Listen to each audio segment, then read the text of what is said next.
Daniel Dan Mercer, a 68-year-old retired Canadian Army officer from Winnipeg, Manitoba, had spent 2 tours overseas during the late 1970s. Decorated with the Canadian Forces Medal of Merit for leadership under pressure, Dan was respected by his peers, but rarely spoke about his service. The discipline that had once made him a capable soldier later hardened into emotional distance, something even his family had long struggled to understand. After retiring from the military, Dan worked nearly 40 years as a machinist in an aircraft manufacturing plant, where precision and patience defined his career. In 2019, he retired with a steady pension and veterans benefits, financially comfortable but emotionally hollow after the death of his wife, Helen, from cancer in 2021. His adult children, Mark and Rachel, lived in different provinces and spoke with him only occasionally. They described their father as a man locked behind his own silence. They urged him to see a counselor or move closer to family, but Dan dismissed the idea, insisting he preferred solitude. Everything changed in October 2023 when Dan met Nadia Rahman, a 61-year-old Malaysian widow, through a community charity group at St. Andrew's Church in Winnipeg. Nadia had moved to Canada 2 years earlier to live near her niece after her husband's sudden death from a heart condition. Known for her warmth and gentle humor, Nadia worked part-time as a receptionist at a small medical clinic, while volunteering regularly at her church. Their connection was instant, two grieving souls finding comfort in shared loss. Nadia's calm presence seemed to soften Dan's rigid demeanor. Within weeks, they were inseparable, attending church services, walking in Assiniboine Park, and sharing homemade meals at Nadia's apartment. Her friends noticed how happy she had become, saying she finally looked alive again. But slowly, cracks began to appear beneath the surface. Dan grew possessive, questioning who Nadia spoke to, where she went, and why she sometimes missed his calls. He often decided their plans for the week, discouraging her from seeing friends or family without him. Nadia's niece later told investigators that her aunt had once joked about needing Dan's permission for everything, though she said it with a nervous laugh, not realizing the seriousness behind it. By March 2024, Dan proposed during a quiet dinner overlooking the frozen Red River. Touched and hopeful, Nadia accepted, believing fate had given her a second chance at love. Their church community celebrated the engagement warmly, a story of two widowed hearts finding healing. The wedding took place on May 18, 2024, at St. Andrew's Church, attended by around 60 guests, including Nadia's niece and Dan's children. The reception, organized mostly by Nadia and her friends, was elegant yet simple. Soft lighting, pastel flowers, and homemade food from the Malaysian women's community group. But that night, joy turned uneasy. Multiple guests noticed Dan's tense demeanor. He seemed irritated whenever Nadia spoke with other men, even in polite conversation. A neighbor recalled later, his smile would vanish when anyone else gave her attention. You could see it in his eyes, that quiet, burning jealousy. What was meant to be a celebration of love marked the beginning of control, suspicion, and the dark unraveling of trust that would soon lead to tragedy. The honeymoon to Bali, Indonesia, had been Nadia's idea, a dream destination she had talked about for years but could never afford during her first marriage. For her, it symbolized peace, rebirth, and a chance to start over. Daniel, however, was hesitant. He worried about the expense and the long flight, but eventually gave in when Nadia offered to pay for part of the trip with her own savings. Before we continue, tell us in the comments where you're watching from, and don't forget to subscribe so you never miss a true crime story like this one. The couple departed from Vancouver International Airport on May 20th, 2024, and checked into the Ocean Mirage Resort on the shores of Nusa Dua, a quiet coastal paradise framed by turquoise water and palm trees. Their 7-day honeymoon was meant to be a celebration of new beginnings, and for the first few days, it seemed to be exactly that. Hotel staff recalled the newlyweds smiling, holding hands, and taking pictures by the infinity pool. They visited local temples, toured coffee plantations, and watched the sunset over Uluwatu cliffs.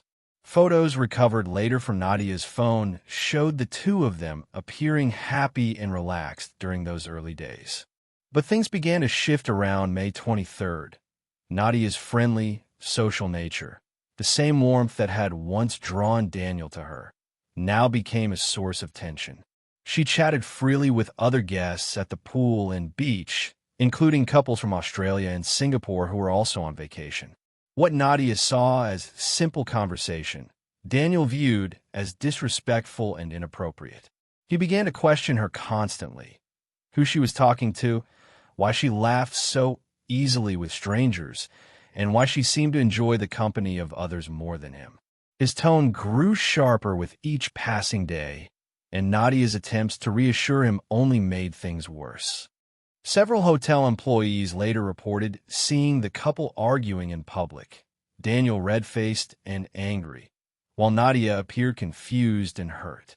At dinner, his voice could be heard rising in frustration, accusing her of embarrassing him in front of other guests. On the evening of May 24th, the couple joined a group dinner hosted by the resort, a casual gathering where tourists shared travel stories. Nadia, animated and cheerful, spoke about her life in Malaysia and how she'd adjusted to the Canadian winters. Witnesses said she seemed genuinely happy, but Daniel's demeanor changed completely. His jaw tightened as she spoke, and he remained silent through most of the meal. When they returned to their room, Daniel's anger boiled over. What began as a tense argument quickly escalated into rage. He accused Nadia of flirting, of disrespecting him, and of making a fool of their marriage. She tried to calm him, but his behavior grew more erratic, more threatening. Security cameras confirmed that after returning from dinner that night, the couple never left their suite again. Sometime between midnight and dawn on May 25th, Daniel's jealousy turned violent. What happened next would later be described in court as a sustained and brutal assault. According to forensic reports, Daniel attacked Nadia in a fit of uncontrolled rage, striking her repeatedly. The autopsy revealed severe head trauma, multiple fractures, and defensive wounds on her forearms, signs that she had tried desperately to protect herself. Investigators later concluded that parts of the assault involved a heavy object, possibly a bedside lamp or a piece of broken furniture. When resort staff entered the room the next morning, the scene they found was horrific. The tropical getaway Nadia had dreamed of, a symbol of new beginnings, had turned into a crime scene. After Nadia's death, Daniel tried desperately to make it look like a tragic accident. He dragged her lifeless body toward the bathroom and placed her near the bathtub, scattering a few towels and spilling water across the floor, hoping it would appear as if she had slipped while showering. But no amount of rearranging could hide the truth. The scene told a far more violent story. The blood on the carpet, the smeared handprints along the wall, and the overturned lamp beside the bed. All of it pointed to a struggle that could never have been the result of a simple fall. On the morning of May 26, 2024, Daniel called the front desk in a shaky voice, claiming that his wife had collapsed in the bathroom and wasn't breathing. Within minutes, hotel staff and emergency responders rushed to the room, but it was too late. Paramedics pronounced Nadia dead at the scene. Almost immediately, investigators from the Denpasar Police Department noticed inconsistencies. The severity of her injuries, deep bruises, multiple skull fractures, and defensive wounds on her hands, simply did not match Daniel's story. Detective Kamang Putra, the lead investigator, later recalled that the blood spatter told us everything. It wasn't the pattern of an accident. It was the unmistakable evidence of violence. Phone records soon revealed that Nadia had been in frequent contact with her sister in Kuala Lumpur, often expressing concern about Daniel's temper and possessiveness. She had even told her that Daniel became upset whenever she spoke to other people, even women, during their honeymoon. Hotel employees confirmed this behavior, recounting how Daniel had publicly scolded Nadia at the restaurant 2 nights before her death. One staff member described him as visibly furious, while Nadia appeared frightened and apologetic. The autopsy results left no doubt. Nadia had suffered multiple blows to the head and upper body, consistent with an assault involving both fists and a blunt object, likely a lamp or piece of broken furniture. Defensive wounds on her arms prove she had been conscious and trying to fight back. The police formally arrested Daniel on May 27, 2024, charging him with second-degree murder under Indonesian law. Even during questioning, Daniel continued to insist that it had been an accident, that Nadia had slipped and he had tried to revive her. But the evidence was overwhelming. When confronted with forensic photos, his story began to crumble. His responses became erratic and contradictory. Investigators later revealed that Daniel's psychological state was deeply unstable, marked by untreated post-traumatic stress disorder from his years in the Canadian military and unresolved grief over the loss of his first wife. Still, as prosecutors later stated, his trauma explained his rage, but it did not excuse his actions. The case quickly drew international attention, both in Canada and Malaysia, because of the shocking nature of the crime, a honeymoon that turned into a murder scene. Veteran advocacy organizations in Canada expressed concern that Daniel's case might unfairly stigmatize other veterans struggling with mental health issues. At the same time, the tragedy highlighted the dangers of ignoring early warning signs in abusive relationships. Daniel's 2 adult children from his previous marriage expressed horror and disbelief. They told reporters they had noticed changes in his personality after their mother's passing. Mood swings, withdrawal, and bitterness, but never imagined he could be capable of killing someone. They cooperated with investigators and extended heartfelt condolences to Nadia's family. Nadia's younger sister, Aina, became the voice of the family in the media, describing her as kind, gentle, and endlessly trusting. She said Nadia had been full of hope, a woman who believed love could heal old wounds. She never thought he'd hurt her, Aina said. She just thought he needed understanding. During pretrial hearings, mental health experts testified that Daniel's PTSD and emotional instability had likely intensified his jealousy and control issues. But they made it clear these conditions did not justify violence. The prosecution called it what it was, a deliberate act of rage born from control, fear, and obsession. Following Nadia's death, Ethan Blake attempted to make the scene appear as though she had suffered a tragic accident in the bathroom. He moved her body near the bathtub and tried to create signs of a fall, hoping investigators would believe she had slipped while showering or were getting ready for bed. However, his efforts failed almost immediately. The extent of Nadia's injuries and the amount of blood evidence throughout the hotel room told a very different story. One of violence, not accident. The blood patterns and marks showed clear signs of struggle. The next morning, hotel staff discovered Nadia's body after Ethan called the front desk, claiming his wife was unresponsive and asking for help. Emergency responders arrived quickly, but pronounced her dead at the scene. When police examined the area, they immediately found inconsistencies in Ethan's version of events. Detectives from the Honolulu Police Department noted that the blood spatter, broken objects, and severe trauma were inconsistent with an accidental fall. Further investigation revealed Ethan's history of controlling behavior toward Nadia, backed by phone records and witness accounts from hotel guests who reported arguments between them during their stay. A medical examination confirmed multiple blows caused by both fists and blunt objects, ruling out any chance of accidental death. Defensive wounds on Nadia's arms and hands showed she had tried to protect herself during the attack. Ethan Blake, a 52-year-old Canadian military veteran, was arrested the next day and charged with second-degree murder.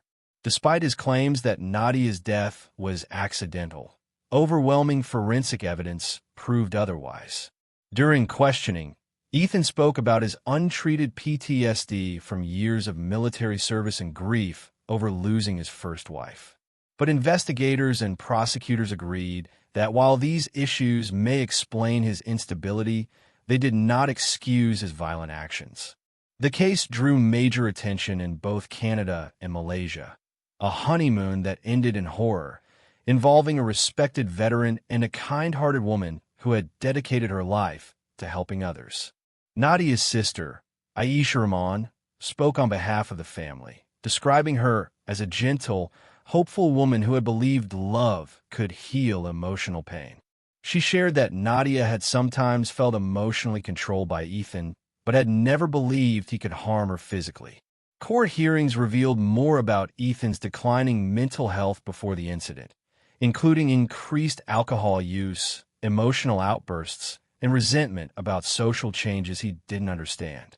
Experts testified that untreated trauma and controlling tendencies can combine into dangerous behavior, particularly in relationships where one partner feels emotionally cornered. Ethan's defense lawyers tried to argue for reduced charges, citing his mental health struggles and honorable service record.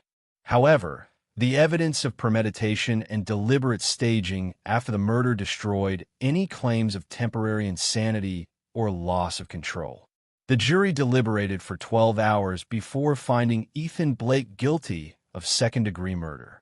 He was sentenced to life in prison with the possibility of parole after 25 years, given his age and lack of prior offenses. Nadia Rahman Blake was laid to rest in Kuala Lumpur, surrounded by family, friends, and colleagues who remembered her as generous, optimistic, and full of life. The Ocean View Resort later introduced special staff training to recognize signs of domestic violence and to assist guests who may be at risk during their stays. Ethan is currently serving his sentence at the Oahu Correctional Facility in Hawaii, where he participates in mental health programs and has expressed remorse, though he continues to struggle with fully accepting responsibility for what he did. The case sparked renewed discussions about the importance of identifying red flags in relationships, particularly for older adults beginning new chapters in their lives. Veterans organizations also used Ethan's case to advocate for stronger mental health care and counseling services for combat veterans dealing with relationship stress and emotional trauma. Ultimately, Nadia's story became a sobering reminder that domestic violence can exist behind even the most peaceful appearances, and that love cannot survive where control and fear take root.